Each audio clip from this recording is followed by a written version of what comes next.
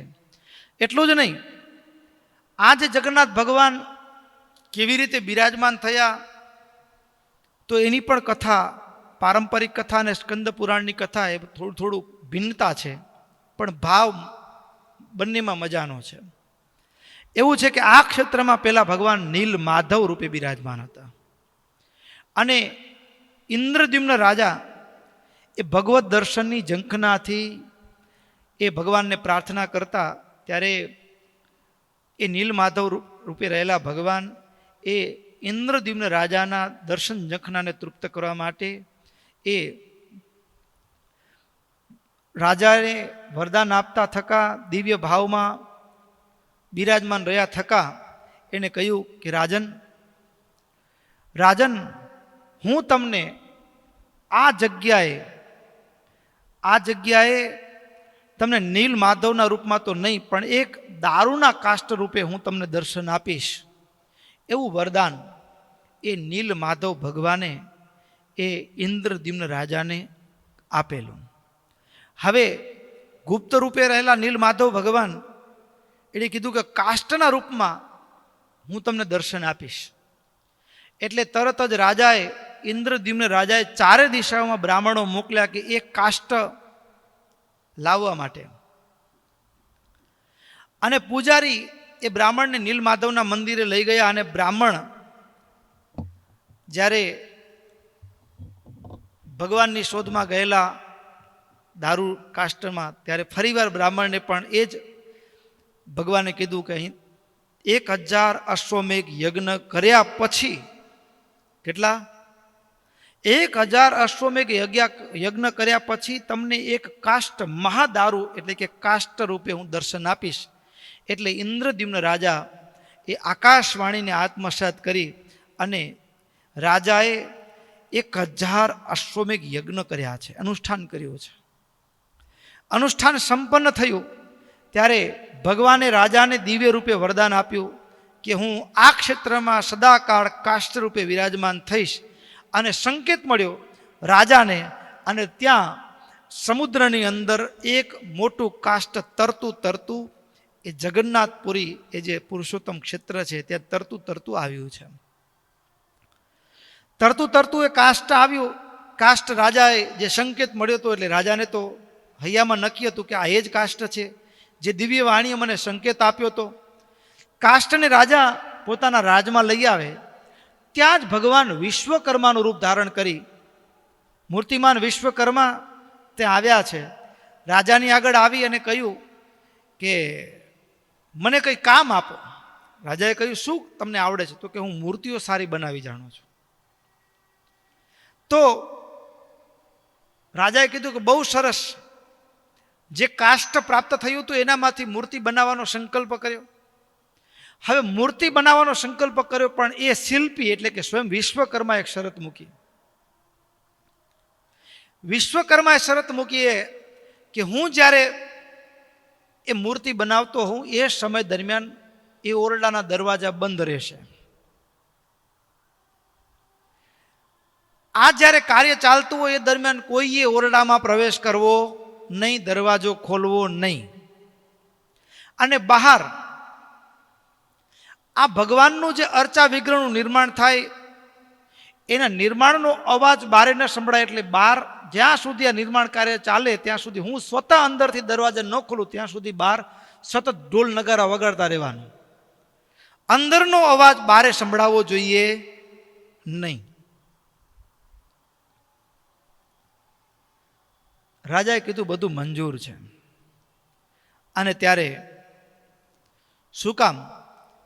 તો એ વિશ્વકર્માએ રાજાને વાત સ્પષ્ટ કરતા કીધું કે આ શરત તમને અટપટી લાગતી હશે પણ શરત પાછળનું કારણ છે કે ભગવાનનો અર્ચા વિગ્રહ નિર્માણ પામતો હોય એને કોઈ દર્શન કરે ને તો એ અંધત્વને પામી જાય એવું છે, એટલા માટે હું તમને આ વાત કહું છું.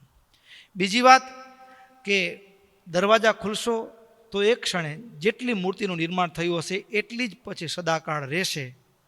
એટલે આ બે વાતનું ધ્યાનમાં રાખીને હું આ મારી શરત, મારો પ્રસ્તાવ તમને રજૂ કરું છું. ઇન્દ્રદ્યુમ્ન રાજાએ કીધું મારે બધું મંજૂર છે. અને પછી એક ઓરડાની અંદર, એક ઓરડાની અંદર દરવાજા બંધ થયા.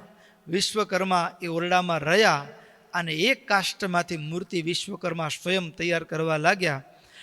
દિવ્ય કથન પ્રમાણે ભગવાન શ્રી કૃષ્ણની, બળદેવજીની, સુભદ્રાજીની મૂર્તિ અને સુદર્શન ચક્ર આવી રીતે કાષ્ઠમાંથી 15 દિવસમાં પ્રગટ થયા. પણ સ્વાભાવિક હજી મૂર્તિનું ઘાટ કામ જે કહેવાય, સ્થૂળ જે કામ એ ચાલતું હતું. એની વચ્ચે 12 ઢોલ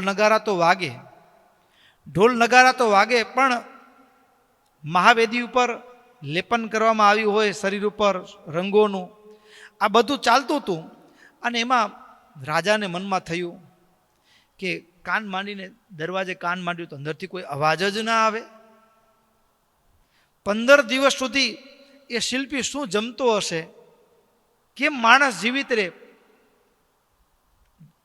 ભોજન અને જળ વિના? રાજાના મનમાં તર્ક કુતર્ક થવા લાગ્યા. અને પારંપરિક કથા એવી પણ કહે છે કે તર્ક કુતર્કની વચ્ચે રાજાએ એ દરવાજો ખોલાવડાવ્યો અને એ સમયે એવું થયું ભક્તો કે શિલ્પ કક્ષમાંથી અવાજ નહોતો આવતો. દરવાજો ખોલ્યો, ખોલતાની સાથે જ બારણું ઉગાડ્યું ને તો મૂર્તિ જેટલી તૈયાર થઈ હતી એટલી જ મૂર્તિ એ વિશ્વકર્મા ત્યાંથી અદૃશ્ય થઈ ગયા. રાજાને પારાવાર પશ્ચાતાપ થયો, ભૂલ થઈ. હવે શું કરવાનું? મૂર્તિ તો અધૂરી હતી, હવે શું કરવાનું? ત્યારે ભગવાન ફરીવાર એ દર્શન આપતા કીધું કે ચિંતા ન કરો, અમારી જ ઈચ્છાથી તમારા હૃદયમાં પ્રેરણા થઈ છે, અમે આ જ રૂપે અહીંયા દર્શન આપશું. એ જ રૂપમાં અમારી પૂજા શરૂ કરો, અમારી ઈચ્છાથી જ થયું છે. આવું ભગવાને ફરીવાર કહ્યું. હવે બીજો પણ એક સંકેત મળ્યો. બીજો સંકેત શું?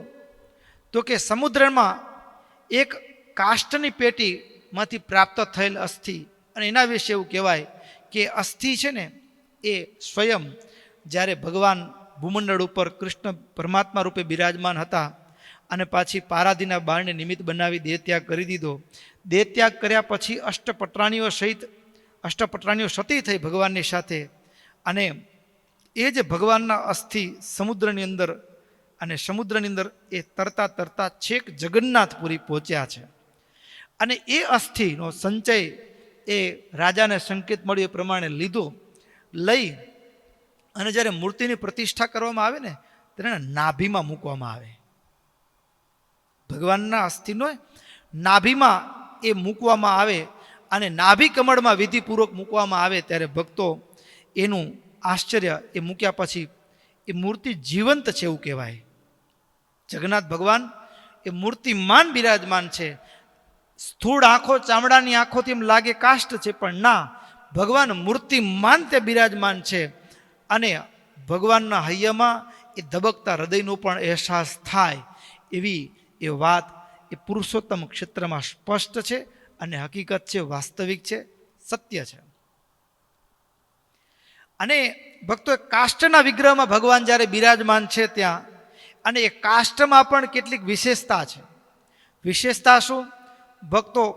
આમ તો એવું છે, ચલ પ્રતિમા, અચલ પ્રતિમા. અચલ એટલે પછી એક વખત પ્રતિષ્ઠા થયા પછી એ ફેરબદલ થતી નથી. જે મંદિરોમાં સ્થાપિત હોય અચલ પ્રતિમા. ચલ એટલે આપણે સંતો ઉત્સવ મૂર્તિ જેને કહીએ, એ ઠાકોરજીને લઈને આપણા ઘર સુધી આવતા હોય, એ ચલ પ્રતિમા છે.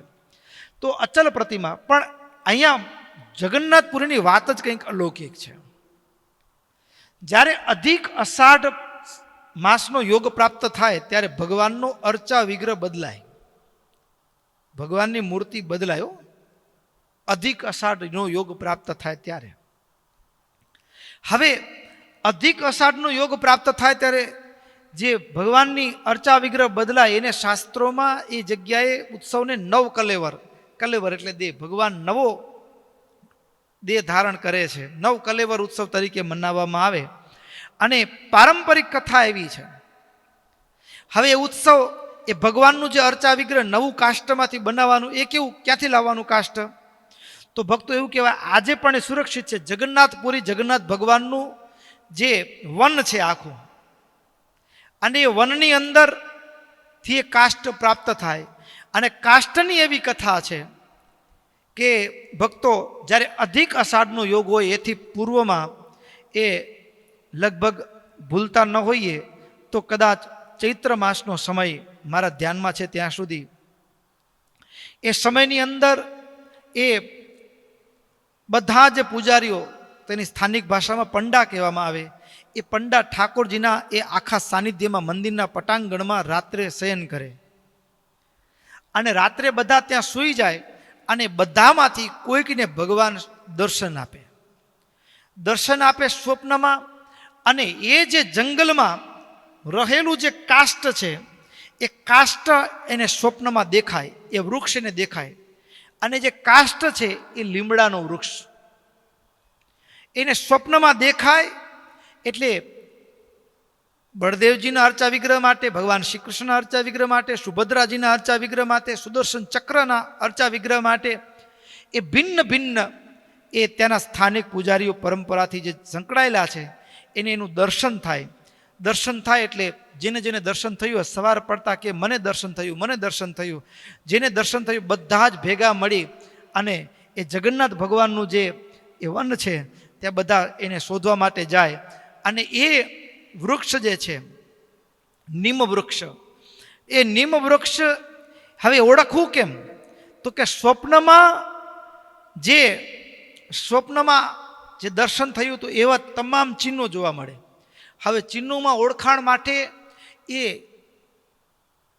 એ વૃક્ષની અંદર સ્વાભાવિક રીતે શંખ, ચક્ર, ગદા, પદ્મના એ દિવ્ય આકારો જોવા મળે. એવી રીતે દાઢી આમ ગોળ ચક્રના આકારે જોવા મળતી હોય, ગદાના ભાવમાં જોવા મળે. શંખ, ચક્ર, ગદા, પદ્મના ચિહ્નો જોવા મળે. અને એ વૃક્ષના થડમાં એ દર હોય, રાફડો હોય અને એમાં સર્પ રહેતો હોય, એ સ્વયં શેષજી હોય. એટલું જ નહીં, અને એ વૃક્ષની ઉપર કોઈ પશુ પક્ષી બેસે નહીં. પાછું નીચે કોઈ પક્ષુ ન બેસતું હોય, ઉપર કોઈ પક્ષી ન બેસે. એ વૃક્ષની આસપાસ ક્યાંય મળમૂત્રનો ત્યાગ પણ જોવા મળતો, પશુ પક્ષીઓના પણ મળમૂત્રનો ત્યાગ જોવા મળતો નથી. પશુ પક્ષીઓ પણ આજુબાજુના વૃક્ષોમાં રહી, દેવતાઓ પણ આજુબાજુના વૃક્ષોમાં રહી અને એ વૃક્ષનું જતન કરે છે. અને વિધિવત ઓળખાણ થયા પછી આ બ્રાહ્મણો જંગલમાં શોધતા શોધતા ઓળખાણ થાય એટલે સૌથી પહેલાં એ વૃક્ષ એ મૂર્તિમાન ભગવાનનું સ્વરૂપ છે એવા ભાવની સાથે એ ભગવાન નારાયણના 108 નામ મંત્રોથી પૂજન થાય. પૂજન થયા પછી ભગવાનને વંદન આરાધના કરી અને પ્રથમ સોનાની કુવાડીથી પ્રથમ એનું મંત્રોચ્ચાર સાથે છેદન કરાય. પછી રજત કુવાડી દ્વારા અને પછી ત્રીજો ઘા એ ભક્તો લોહ દ્વારા થાય. અને એ ભક્તો એ રાજ પરંપરામાં આવનારા રાજવી પરંપરાના સભ્યો હોય એ પણ ત્યાં સાથે જાય. ભલે અત્યારે રાજશાહી નાબૂદ થઈ ગઈ છે, પણ પરંપરાથી એ રાજ પરંપરાના સભ્યો પણ સાથે હોય અને એ પણ ત્યાં હોય.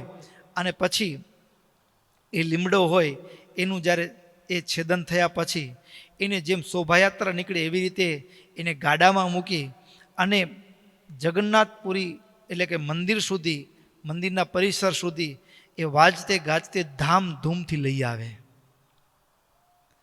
અને ધામધૂમથી લઈ આવે અને સ્કંદ પુરાણ અનુસાર એ જે ઝાડ છે ને, એ ઝાડ બીજું કોઈ નહીં, મૂર્તિમાન ભગવાન છે. એટલે શું? તો કે સ્કંદ પુરાણમાં એવું કીધું કે શ્વેતદીપ નારાયણ ભગવાન છે, એના શરીરની રૂમાડી ખરે એ ત્યાં એ લીમડાના વૃક્ષ રૂપે એનું દર્શન થાય. અને એ રોમાવલી છે ને, એ રોમાવલીમાંથી જે વૃક્ષ છે એમાંથી જગન્નાથ ભગવાનની મૂર્તિ બનાવવામાં આવે છે.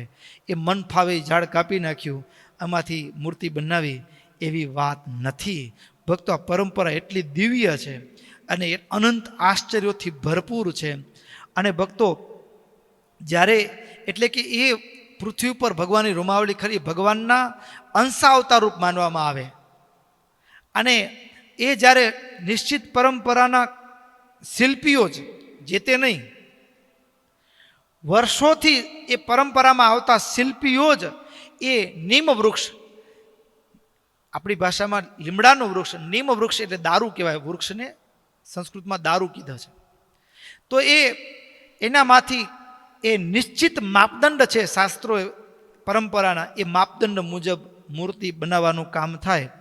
અને મૂર્તિ જ્યારે બનાવવામાં આવે ત્યારે ભક્તો મૂર્તિ એ અધિક અષાઢી બીજના પાવનકારી યોગમાં એની જ્યારે પ્રતિષ્ઠા વિધિ હોય, બરાબર, ત્યારે જે પ્રતિષ્ઠિત મૂર્તિના નાભી કમળમાંથી જે અસ્થિનો સંચય કરવામાં આવ્યો છે એની સાથે તુલસી મૂકેલા હોય, એ તુલસીને લઈ અને ભગવાનના નવા અર્ચ વિગ્રહમાં સ્થાપન કરવામાં આવે વેદોક્ત મંત્રની સાથે.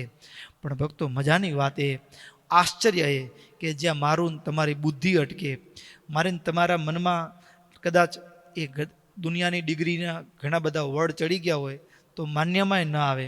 પણ એ અધિક અષાઢનો યોગ સામાન્યપણે 12, 8, 12 કે 18 વર્ષે આવતો હોય, પણ એ 18 વર્ષ પછી જ્યારે નાભી કમળમાંથી અસ્થિ લેવામાં આવે ત્યારે એની સાથે 18 વર્ષ પહેલાં જે તુલસી પણ મૂક્યા હોય પૂજનના ભાવ સાથે, એ તુલસીની સાથે જ્યારે એને લઈ આંખે પાટા બાંધવામાં આવ્યો, જે પૂજારી હોય ને એને આંખે પાટા બાંધી અને આ કાર્ય કરવાનું હોય છે.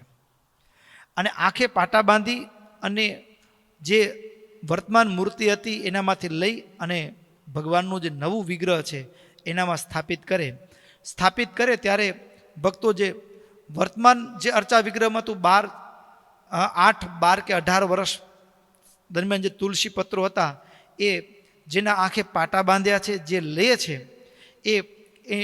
એ પ્રસાદનો અધિકારી છે. અને પછી નવા તુલસીની સાથે એ ભગવાનના નાભી કમળમાં પુનઃ સ્થાપન કરવામાં આવે. અને અત્યાર સુધીનો ઇતિહાસ એવો છે કે એ તુલસીનો જે પ્રસાદ જે આંખે પાટા બાંધી ભગવાનના નાભી કમળમાં જે પ્રાણનો સંચાર થાય છે ને, એ દરમિયાન જે તુલસીનો પ્રસાદ જે આંખે પાટા બાંધીને જે પૂજારીએ કાર્ય કર્યું હોય, પૂજા વિધિમાં જોડાયા હોય, એક જ એને જમવાનો અધિકાર હોય. અને જમે ને એટલે 1 મહિનાની અંદર એ ધામમાં જાય. 1 મહિનાની અંદર ભગવાન એને લેવા આવે. અત્યાર સુધીનો ઇતિહાસ છે કે આ કાર્ય સાથે પૂજા વિધિમાં સંકળાયેલા જે પૂજારી હોય એ 1 મહિનાની અંદર ભગવત ધામ સીધાવ્યા હોય, સાક્ષાત જગન્નાથ ભગવાન એને તેડી જાય, એવો અત્યાર સુધીનો ઇતિહાસ એ નોંધાયેલો છે. અને પાછું બીજું કેવું તો કે હવે જે મૂર્તિ એ 8, 12 કે 18 વર્ષ સુધી દર્શન આપતી હતી, એ મૂર્તિનું હવે શું? તો એ મૂર્તિ જેમ સંસ્કાર કરવામાં આવે ને, અંત્યેષ્ટિ સંસ્કાર, એવી રીતે જે જૂની મૂર્તિઓ છે એને વિધિવત મંદિરના પટાંગણની અંદર એક વિભાગ છે, તેનો વિધિવત સંસ્કાર કરવામાં આવે. અને ભગવાનનો સંસ્કારમાં તમામ પૂજારીઓ મુંડન કરાવે. તમામ પૂજારીઓ મુંડન કરાવી અને શોક પણ મનાવે. આવી અદ્ભુત પરંપરા. અને સ્કંદ પુરાણ અનુસાર આ કથાઓ અલગ અલગ બહુ મહિમા એ જગન્નાથપુરીનો કીધો છે. પંચરાત્ર આગમ અનુસાર અહીંયાની જે પૂજા દર્શન છે ને એ પણ અલૌકિક છે. આખા ભારત વર્ષમાં ક્યાંય ન મળે એવું અલૌકિક તેની પૂજા દર્શન છે. પંચરાત્ર આગમ અનુસાર ત્યાં કને જે ઉત્સવ ઉજવાય એમાં પણ જેઠ સુદ પૂનમના દિવસે એ દેવસ્નાનની પૂર્ણિમા કહેવાય. દેવસ્નાનની પૂર્ણિમા કહેવાય એટલે એ દિવસે ભગવાનને સ્નાન કરાવવામાં આવે. હવે ભગવાનને સ્નાન કરાવવામાં આવે ને એટલે આપણે કેમ હવે કાષ્ટનો વિગ્રહ ભગવાને ધારણ કર્યો છે, બરાબર ને, એટલે પહેલી વખત નવડાવી તો માણા માંદો પડે કે ન પડે? એટલે એવો ભાવ વ્યક્ત કરવામાં આવે કે ભગવાનના શરીરમાં ટાઢ ભગવાનને નથી, પણ એક ભક્તના હૃદયની ભાવના છે. અને પછી 15 દિવસ સુધી એટલે કે જેઠ સુદ પૂનમના ભગવાન સ્નાન કરે, મંદવાડ ગ્રહણ કરે અને અષાઢ સુદ એકમ સુધી મંદિરના દરવાજા બંધ રહે. અષાઢ સુદ એકમ સુધી મંદિરના દરવાજા બંધ રહે. અને હા, અષાઢ સુદ બીજ, હવે ભગવાન અષાઢ સુદ 15 દિવસ સુધી ભગવાનને ઔષધોનું પાન કરાવવામાં આવે. દર્શન બંધ હોય, અનેકવિધ ઔષધોનું પાન એ ભગવાનને અર્પણ કરવામાં આવે. અને પછી અષાઢ સુદ બીજના દિવસે ભગવાન હવે સાજા થાય, પછી આપણે હળવા થઈએ, પછી હાલો થોડુંક હવે નગરચર્યા કરવા માટે જવું છે, એવા ભાવ સાથે ભગવાન ભાઈ અને બહેનની સાથે નગરચર્યા કરવા માટે નીકળે. અને 15 દિવસ સુધી દર્શન બંધ રહ્યા હોય, ભક્તોનું હૈયું તડપતું હોય, ભક્તોને દર્શન આપવા માટે ભગવાન એ સામેથી ચાલીને નીકળે દર્શન જખણાને તૃપ્ત કરવા માટે એ અષાઢી બીજના દિવસે. અને આ અષાઢી બીજના દિવસે જ્યારે ભગવાન નગરચર્યા કરવા માટે નીકળે, હવે એનો જે રથ છે ને એ પણ મન ફાવે એમ રથ બનાવી નાખે એવું એ નહીં પાછું. હો હા, અખાત ત્રીજથી શરૂ થાય રથ બનાવવાની શરૂઆત. ક્યારથી? અખાત ત્રીજથી શરૂ થાય, અક્ષય તૃતીયાથી. અને એ અક્ષય તૃતીયાથી વૈશાખ જેઠ અષાઢ એટલે લગભગ 2 મહિના સુધી જેટલો સમય લાગે. અને અષાઢ મહિનામાં એના રથ બનતા હોય અક્ષય તૃતીયાથી વૈશાખ સુદ ત્રીજથી. એમાં પણ જે રથ છે એમાં તાલધ્વજ રથ, એમાં બળદેવજી વિરાજમાન થાય. જે બળદેવજીનો રથ છે એનું નામ તાલધ્વજ છે. અને આ રથની ઊંચાઈ 13 થી 20 મીટર સુધીની હોય અને 14 પેડાવાળો હોય. બરાબર. પછી એક બીજો રથ દર્પદલન, અને દર્પદલન જે રથ છે એ સુભદ્રાજીના રથનું નામ છે. અને એ રથની ઊંચાઈ 9 થી 12 મીટરની હોય અને એ 12 પેડાવાળો રથ હોય. પછી ત્રીજો રથ નંદીઘોષ. આ નંદીઘોષ જે રથ છે એના ઉપર જગન્નાથ ભગવાન બિરાજમાન થાય અને એ રથ બંને રથ કરતાં ઊંચો હોય છે અને એ રથ 16 પૈડાવાળો હોય છે. ભક્તો, આ જે રથયાત્રા શરૂ થાય એમાં અષાઢી બીજના દિવસે રથયાત્રા શરૂ થાય ત્યારે ભગવાન એ અર્ચા વિગ્રહને પૂજારીઓ પાલખી વિમાનમાં બેસાડી સિંહાસન સોતા એને રથમાં આરૂઢ કરે. રથમાં ભગવાન આરૂઢ થાય પછી આ તો અનંતકોટી બ્રહ્માંડનો નાથ છે અને અનંતકોટી બ્રહ્માંડનો નાથ એ મારા રાજમાં પધાર્યા એવા ભાવ સાથે રાજા ઉમળકાભેર ભગવાનની પધરામણી પોતાના રાજમાં કરાવતા હોય જાણે એવા ભાવ સાથે રાજા સોનાની સળીથી યુક્ત એવો જે આ સાવરણો જેને કહી શકાય, સોનાની સળીવાળો, એનાથી આગળ એ રથની આગળ એ સફાઈ કરતાં કરતાં કે મારો પ્રભુ પધારે છે. જેમ પેલું કીર્તનમાં પ્રેમાનંદ સ્વામી ગાયું ને, લટકાડા લેરી પધારો, લટકાડા લેરી, શેરી વડાવી સજ્જ કરાવી, ફૂલડા મેલ્યા વેરી, વાજા વાગે ઓછવ થાય, ઝાલરિયું જણનેરી. એવી રીતે શેરી વડાવી સજ્જ કરાવી. અહીં કને સ્વયં રાજા પણ એક ભૃત્ય ભગવાનનો દાસ બની અને આગળ એ સફાઈ કરતા ચાલે. અને પછી એ રથયાત્રા લાખો ભક્તો એ રથને ખેંચતા હોય ઉમળકાભેર, અને એ રથયાત્રા ચાલતી હોય અને ઘંટનો નાદ થતો, વાતાવરણ ભક્તિથી એ કેટલું જય જય જગન્નાથ, જય જય જગન્નાથ, જય રણ છોડ માખણ ચોરના સાદ થતા હોય. અરે ભક્તો, આપણા કચ્છના સત્સંગની અંદર જે જાંજ પખાજ મંડળી છે ને એની મૂળ જે એનો ઉદ્ગમ સ્થાન છે ને એ જગન્નાથપુરી છે. એ ત્યાંની પરંપરા છે જાંજ પખાજ. અને ભક્તો ત્યાં જાંજ પખાજ લઈને રથયાત્રાની આગળ એ ભગવાનની આગળ નૃત્ય ગીત કરતા ચાલતા હોય અને મધુર ધ્વનિથી વાતાવરણ ગુંજી ઉઠ્યું હોય. ત્રણેય રથો એ ભક્તો ચાલતા ચાલતા માસીબાના ઘરે ગુડીચા મંદિરે પધારે અને ત્યાં ભગવાન સુભદ્રાજી અને બલભદ્રજી 7 દિવસ રોકાય, માસીના ઘરે મળવા જાય. ક્યાં જાય? માસીના ઘરે એ ત્યાં 7 દિવસ રોકાય અને 7 દિવસ બાદ અષાઢ સુદ દસમના પુનઃ સવારે મંગળા આરતી થાય, પૂજન અર્ચન થાય, થાળ જમી અને ભગવાન પાછા મંદિરે પોતાના ઘરે આવવા માટે પાછા પરે. અને એ જ રીતે શોભાયાત્રા પાછી આવે એને બહુડા યાત્રા કહે. શું કે? બહુડા યાત્રા. અને એ જ રીતે રાજા પુનઃ સેવા માટે પ્રસ્તુત થયા હોય અને ભગવાન મંદિરે પધારી અને ભક્તો એ સિંહાસન ઉપર આરૂઢ થાય, ભક્તોની સેવા અંગીકાર કરતા હોય. આ જગન્નાથપુરી ભક્તો અદ્ભુત અનંત અનંત આશ્ચર્યોથી ભરપૂર છો. અહીંયાની સેવા પૂજા અલૌકિક છે, સેવા પૂજા અલૌકિક છે. અને એવું પણ કહેવાય કે પરંપરાથી ભક્તો દેવયોગી એવો યોગ મળેલો 2012ની અંદર જ્યારે જગન્નાથપુરી જવાનું થયું, અને ત્યારે આપણે એમ થાય કે દર્શન આપણને ક્યાં મળે. પણ એક ત્યાંના સ્થાનિક પૂજારી અચાનક આવી ગયા, અને આ બધી પ્રસંગ કથા છે ને એ ગુપ્ત રહસ્ય છે. આમ સામાન્ય રીતે લોકમાં પ્રસિદ્ધ નથી કે કેવી રીતે મૂર્તિઓ બદલવામાં આવે, આ ગુપ્ત રહસ્ય છે. પણ એ સ્થાનિક પૂજારીને શું ભાવ થયો ખબર નહીં, ભગવાન એના હૈયામાં વસ્યા, અને આ તમામ કથા છે ને એ અમને મંદિરમાં અમે 6 સંતો હતા. પૂજ્ય માધવ પ્રસાદ સ્વામી અમારા વડીલ, પૂજ્ય કૃષ્ણચરણ સ્વામી, સુખદેવ સ્વામી, ઘનશ્યામજીવન સ્વામી, પૂજ્ય વ્યાસ સ્વામી, અને અમે 6 સંતો હતા, સાથે 4 હરિભક્તો હતા. અને એ ટાણે આ બધી જ રહસ્યની વાત એ તેના સ્થાનિક પૂજારીના મુખેથી અમે સાંભળેલી. પછી પૂજારી અમને જાતે એ મંદિરના ગર્ભગૃહમાં દર્શન માટે લઈ ગયા. ગર્ભગૃહમાં દર્શન માટે લઈ ગયા એટલે મંદિરના, આમ તો એવું હોય કે લાખો રૂપિયા દેતા આવો યોગ ન મળે, એવો યોગ જાણે કે જગન્નાથ ભગવાને આપણને પસંદ કર્યા હોય, આવ મારા દર્શન કરી લે, એવા ભાવનું દર્શન અમને થયેલું. અને અડધો કલાક સુધી એ મંદિરના ગર્ભગૃહમાં, અને ગર્ભગૃહમાં જે ભગવાન જે તખત ઉપર બિરાજમાન છે એની પાછળ આટલી જ નાનકડી પ્રદક્ષિણાનો માર્ગ છે, માંડ નીકળી શકાય એટલો.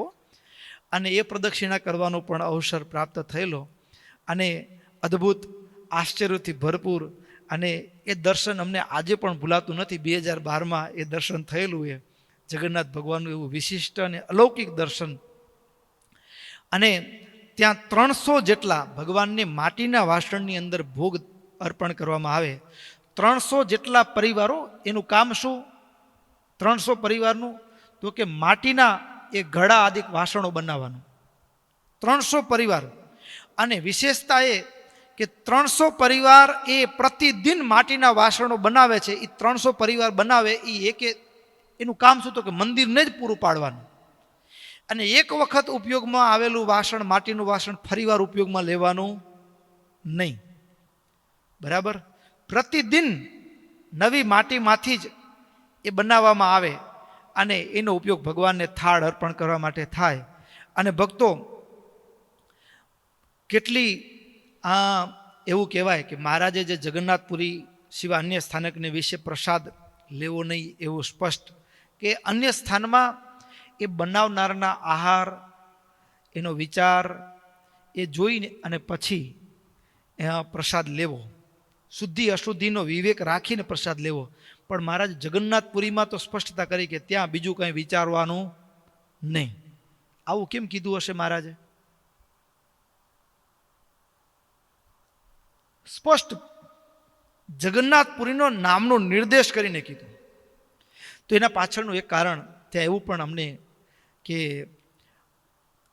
200 250 વર્ષના વાણા વાઈ ગયા કે મહારાજ એ જગન્નાથપુરીમાં પધારેલા. પણ એ જે ઘટના હતી ને, કે અચાનક લાખો આવી રીતે આમ સાધુ આમ તો ભગવો એ ભગવાનને ભેટાડે એટલા માટે ભગવો રંગ કીધો છે. પણ ભક્તો આમ એવું છે, હકીકત એવી છે દુનિયાની કે હા, જેની કિંમત વધારો ને એની જ નકલ સૌથી વધારે થાય. જેની કિંમત વધારે હોય ને, હા, એની નકલ સૌથી વધારે થાય. એટલે આ દુનિયામાં સૌથી વધારે નકલ થતી હોય ને, દુરુપયોગ થતો હોય ને, તો ભગવા કપડા નીચે થાય. શું કામ? તો કે શાસ્ત્રો અને ભગવાન એ આ ભગવા વેશમાં ભગવાન બહુધા મળતા હોય, એટલે દુનિયા આખી એના ઉપર વિશ્વાસ કરે ને, એટલે અહીંયા કને કપટ કરે ને તો રોટલો મળી જાય. એટલે સૌથી વધારે નકલ જો થતી હોય તો ભગવા કપડામાં થાય. સમજ્યા ને? અને ભગવા કપડામાં જે ત્યાં પાખંડનું પોષણ થયું હતું અને મહારાજેનો નાશ કર્યો ને, એ પરંપરાથી પેઢી દર પેઢી તેના લોકો એવું કહે કે અહીંયા કોઈ બ્રહ્મચારી આવ્યા હતા, અને અત્યારે જે રસોડાની શુદ્ધિ જોવા મળે છે, ત્યાં જે થાળ ભગવાનની પૂજા આરાધના જોવા મળે છે, એનું કારણ એ બ્રહ્મચારીએ બતાવેલો નિર્દેશ છે એવું પણ તેના સ્થાનિકોના મુખ થકી, આમ જૂનાને અનુભવી હોય ને એના મુખ થકી આજે પણ સાંભળવા મળે છે. હા, અને જે શુદ્ધિ કેવી ભક્તો, જે સોળે કહીએ ને આપણે, શુદ્ધ થઈ અને ભગવાનના થાળ બનાવવા, તો પૂજારી જે બ્રાહ્મણ હોય કોઈને અડ્યા ન હોય, સવસ્ત્ર સ્નાન કરી પછી કોઈને અડ્યા ન હોય, જે કોઈ બીજા કોઈ વ્યક્તિ એને અડ્યું ન હોય એવું ધોયેલું ને સુકાયેલું જે વસ્ત્ર હોય એને ધારણ કરી અને એ જગન્નાથ ભગવાનના રસોડામાં પ્રવેશ કરે. સવારે પ્રવેશ કર્યા પછી સાંજે નીકળે, વચ્ચે બહાર ના આવ્યો. અને ઠાકોરજી જગન્નાથ ભગવાનના રસોડામાં કયું જળ વપરાય? તો કે ત્યાં કુંડ છે, કૂવો છે, એ કૂવામાંથી એ જ કૂવાનું જળ, બીજું જળ નહીં. હા, નળનું જળ પણ ન વાપરે હો. હા, અને એ જળ પણ કેવી રીતે ઉપયોગમાં લે? તો કે એ જળનો ઉપયોગ કરવાની પણ રીત પણ અલૌકિક છે. હા, એક નાનકડું આવું દિવાલમાં છિદ્ર છે, એનામાંથી એક મોટું એક તાંબાના પત્રનો એક મોટો ઢાળ આપેલો છે. અહીંયાથી બાલટી પાણીનું પાત્ર ભરી, ઘડો ભરીને ઠાલવે અને ત્યારે રસોડાના અંદરના ભાગમાં બીજું પાત્ર મૂક્યું હોય એનામાં એ ઠલવાય, ત્યાંથી લઈ અને પછી એને ઠાકોરજીના થાળ બનાવવા માટે ઉપયોગમાં લેવા. બીજું કોઈ જળ, બહારનું કોઈ પણ જળનો ઉપયોગ એ જગન્નાથ ભગવાનનો પ્રસાદ બનાવવા માટે વપરાતું નથી. બહારની કોઈ પણ વાનગી પણ ભગવાનને ધરાવવામાં આવતી નથી. જગન્નાથ ભગવાનના રસોડામાં બનેલો પ્રસાદ, અને એ પ્રસાદની અલૌકિકતા પણ કેટલી ગજબ છે.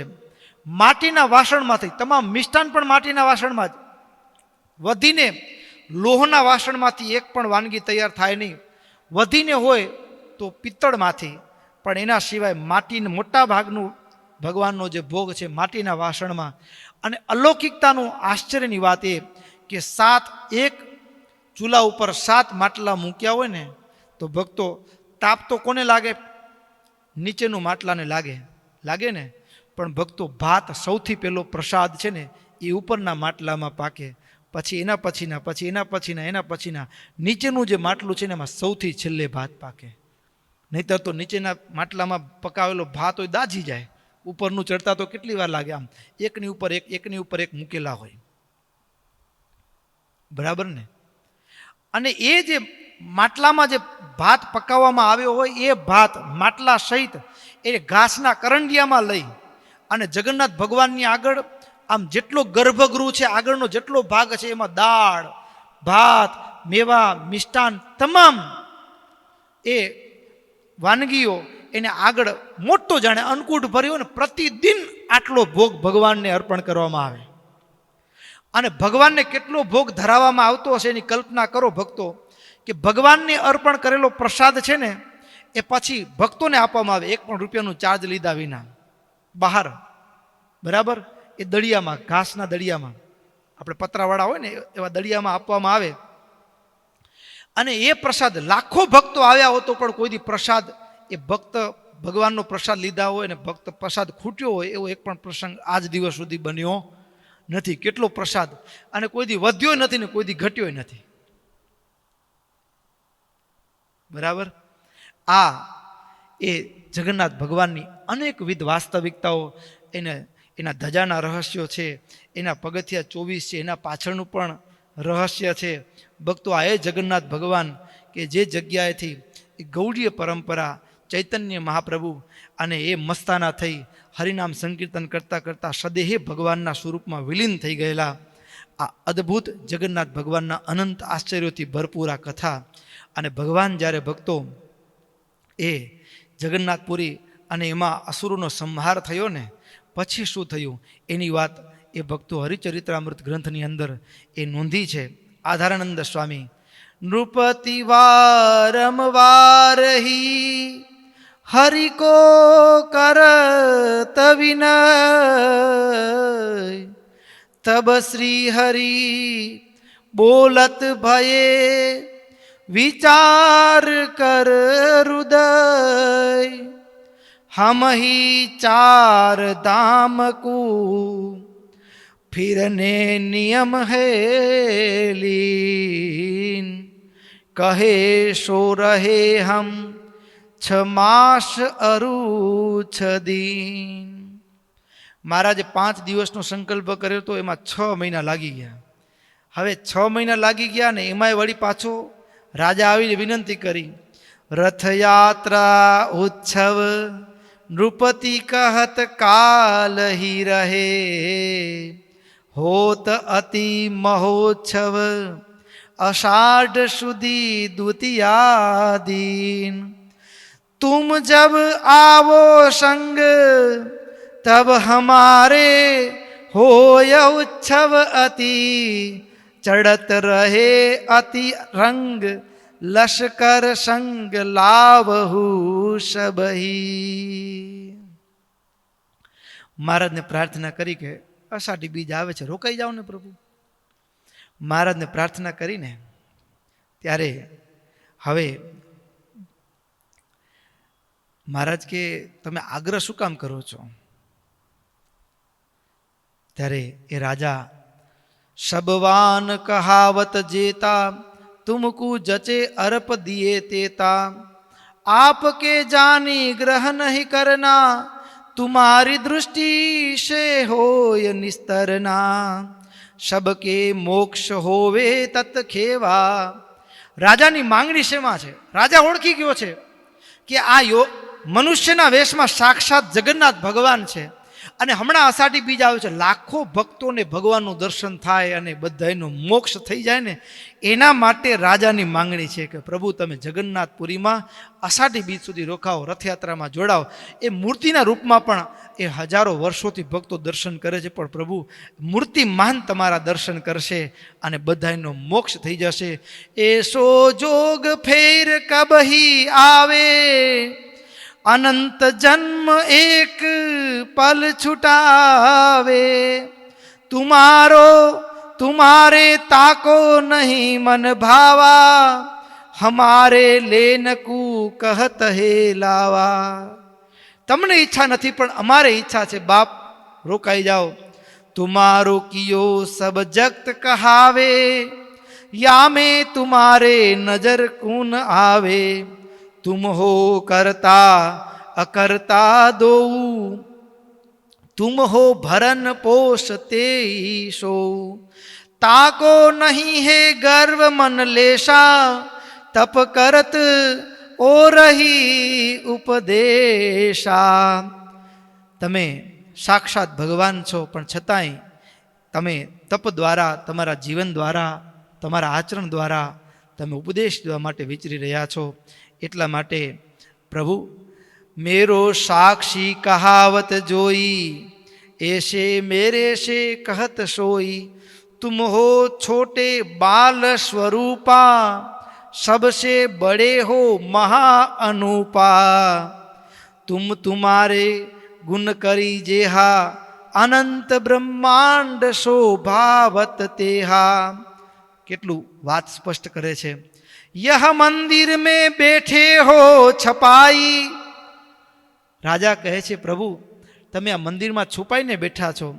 यह मंदिर में बैठे हो छपाई, अनंत ब्रह्मांड प्रकाशत ताई, जोगी बने हो अल्प ही चलत उधारे पाऊ. તમે સમગ્ર બ્રહ્માંડોને, અનંત કોટી બ્રહ્માંડોને અન્નધન વસ્ત્રના આપનારા તમે છો, પણ અહીંયા તો તમે એક યાચક બનીને ભિક્ષુકના વેશમાં. પ્રભુ તમારી શું વાત કરવી. પ્રભુ આપ આ રથયાત્રા સુધી રોકાઓ એવી હૃદયની પ્રાર્થના કરી અને ભક્તો ભગવાન એ રોકાયા છે. રોકાયા ને અને એમાં અષાઢી બીજ આવી અને અષાઢી બીજ કેવી હશે ભક્તો, એની કલ્પના કરીએ ને તોય આપણા રૂવાડા ઊભા થઈ જાય. અને રાજા અત્યાર સુધી જે હૈયામાં ભાવ હતો, જેની પ્રાર્થના પૂજા જગન્નાથ ભગવાનની મૂર્તિ રૂપે તો પૂજા કરી, પણ એ મૂર્તિમાન ભગવાન જગન્નાથ આજે આવ્યા છે અને ભગવાનની ઓળખાણ થઈ છે. અને ભક્તો હૈયું બીજે દીન રથયાત્રા आवत भई जोई, तीन रथ में तीन बैठही, सुभद्रा हरि बल सोई, बरनी की पूजा करके नृप ने बैठाए जो, आगे रथ की ऊपरे ખેચત રથ નૃપ સો. મહારાજને જગન્નાથ ભગવાનના રથમાં અગ્રભાગમાં બેસાડી અને સ્વયં એ રાજા એ રથનું દોરડું પકડી અને રથ ખેંચવાની શરૂઆત કરી. ભક્તો, એ સમય જગન્નાથપુરીના રાજા એ ગજપતિ દિવ્ય સિંહ દેવજી રાજા ભગવાનને ઓળખી લીધા અને ભગવાનને રથમાં બેસાડી અને રથને ખેંચવા લાગ્યા છે. ભક્તો, એ સમયની શોભા કેવી હશે. અને એનું કીર્તન પ્રેમાનંદ સ્વામી એને જાણે કે મૂર્તિમાન દર્શન કરતા હોય. રથ પર બેઠે બિહારી દેખો રી છબી, રથ પર બેઠે બિહારી શ્રી ઘનશ્યામ માધુરી મૂરત, શ્રી ઘનશ્યામ માધુરી મૂરત ત્રિભુવન આનંદકારી દેખો રી છબી, રથ પર બેઠે બિહારી. જે સ્થાનિક ભક્તો હતા જગન્નાથપુરીના, એ સ્થાનિક ભક્તો એ પણ ઓળખી ચૂક્યા હતા. એ તીર્થવાસીઓ આવ્યા હો ને રથયાત્રામાં જોડાવા માટે, ભગવાનના દર્શન માટે, એ બધાના મુખમાંથી એક શબ્દ દેખો રી છબી, રથ પર બેઠે બિહારી. આ દેખાય છે બે રૂપ. જે મૂર્તિ રૂપે ભગવાન છે ને એ જ આગળ મૂર્તિમાન. શ્વેત વસન તન સોહત સુંદર, ઉર પર હાર હજારી. એ દિવ્ય ગજપતિ દિવ્ય સિંહ દેવજી રાજાએ ભગવાનના કંઠમાં એ હજારીનો હાર પહેરાવેલો અને શ્વેત વસ્ત્ર ઓઢાડેલું ખભા ઉપર, અને આવી અદ્ભુત શોભા. અને બીજું રૂપ નજર કરે તો ભગવાન મૂર્તિ રૂપે, અને મૂર્તિ રૂપે જે ભગવાન રહ્યા છે, લલિત પાગ વિચલટ કત શેખર, નિરખી થકિત નર નારી. કોઈ તીર્થવાસી દેખો રી છબી, રથ પર બેઠે બિહારી. અને ભક્તો, ભગવાનનું એ તેજસ્વી મુખાકૃતિ, નિજ જન વંદન ચંદ છબી નિરખત, લોચન નિમિશન વારી. પ્રેમ પુલકી ગાવત મિલિનાચત. હા, જે ભગવાનનું એક વખત દર્શન કરીને રૂવાડા ખડા થઈ જાય હો. હા, જે મુક્તાનંદ સ્વામી 70 વર્ષની ઉંમરે ભગમાં ઘૂઘરા બાંધીને ભગવાનની આગળ નાચે, એક વખત વર્ણિના વેશમાં, યોગીના વેશમાં યોગેશ્વરનું દર્શન થાય. આજે તો બે રૂપે ભગવાનનું દર્શન, એક મૂર્તિ રૂપે અને બીજું મૂર્તિમાન. અને ભક્તો શું આનંદ હશે, અને ભક્તોનો શું આનંદ હશે. અને ભક્તો જે ભક્તો દર્શન કર્યા ને, અને એના હૈયાનો આનંદ માતો નહોતો અને નાચવા લાગ્યા છે. યહ છબી મેં નિજ આંખન દેખી, झूठ नाही लगारी. प्रेमानंद गण श्याम धारी उर, प्रेमानंद गण श्याम धारी उर, डोलत प्रेम खुमारी. देखो री छबी, रथ पर बैठे बिहारी. પ્રેમાનંદ સ્વામીના કીર્તનનો ભાવ પણ કેટલો મધુર છે. સાંભળવું છે કીર્તન? ચાલો સાંભળીએ આખા કીર્તનને પુનઃ મૂળ ભાવની અંદર. રથ પર બેઠે બિહારી, દેખો રી છબી, રથ પર બેઠે બિહારી, દેખો રી છબી, રથ પર બેઠે બિહારી. શ્રી ઘનશ્યામ માધુરી મૂરત, શ્રી ઘનશ્યામ માધુરી મૂરત, ત્રિભુવન આનંદકારી, ત્રિભુવન આનંદ पर बैठे बिहारी देखो री छवि रथ पर बैठे बिहारी रथ पर बैठे बिहारी देखो री छवि रथ पर बैठे बिहारी श्वेत वसन तन सोहत सुंदर श्वेत वसन तन सोहत सुंदर उर पर हार हजारी